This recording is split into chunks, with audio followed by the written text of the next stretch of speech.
Assalamualaikum warahmatullahi wabarakatuh. Perkenalkan, nama saya Zahra Tunisa. Saya mahasiswa semester 4 jurusan Teknologi Pendidikan.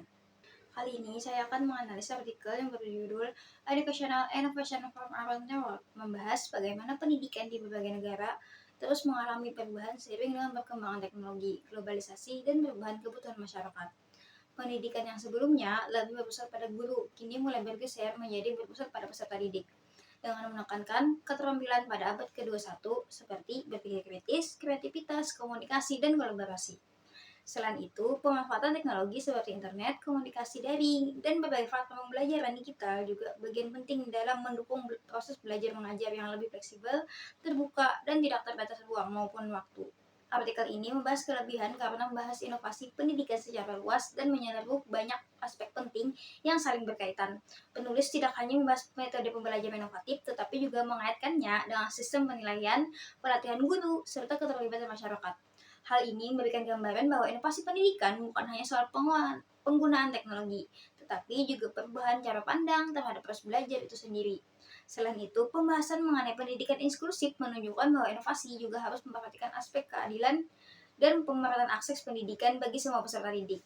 Hal ini sejalan dengan pendapat Colwell 2022 yang menekankan bahwa pentingnya sistem pendidikan yang mampu mengakomodasi semua kelompok tanpa diskriminasi. Namun, di balik kelebihannya, artikel ini masih memiliki kelemahan yang cukup terlihat. Pembahasannya cenderung bersifat deskriptif dan belum terlalu mendalam menganalisis setiap inovasi yang dibahas. Banyak konsep yang belum dijelaskan secara umum tanpa disertai contoh konkret, data empiris, ataupun studi kasus yang rinci. Akibatnya, pembaca kurang mendapatkan gambaran nyata tentang bagaimana inovasi tersebut diterapkan di lapangan dan sejauh mana keberhasilannya. Selain itu, artikel ini juga belum banyak membahas tentang praktis yang sering muncul dalam implementasi inovasi pendidikan, seperti keterbatasan fasilitas, kesiapan guru, dan perbedaan kondisi antar wilayah. Artikel ini juga terlihat cukup optimis dalam memandang peran teknologi dalam pendidikan, seolah-olah teknologi dapat menjadi solusi utama bagi berbagai masalah pendidikan. Padahal, dalam kenyataannya, penggunaan teknologi tidak selalu berjalan mulus dan bahkan bisa saja menimbulkan kesenjangan baru.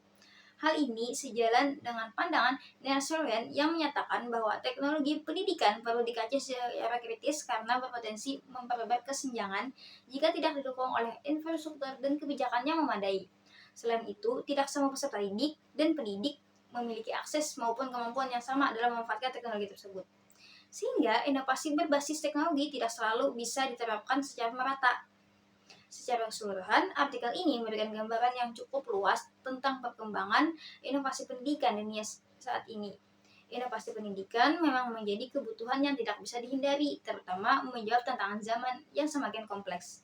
Namun, inovasi tidak hanya dipahami sebagai penggunaan teknologi atau perubahan metode belajar semata, melainkan juga harus mempertimbangkan kesiapan sumber daya manusia, dukungan kebijakan, serta kondisi sosial masyarakat.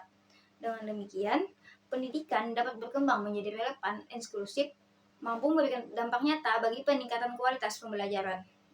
Demikian yang dapat saya sampaikan. Wassalamualaikum warahmatullahi wabarakatuh.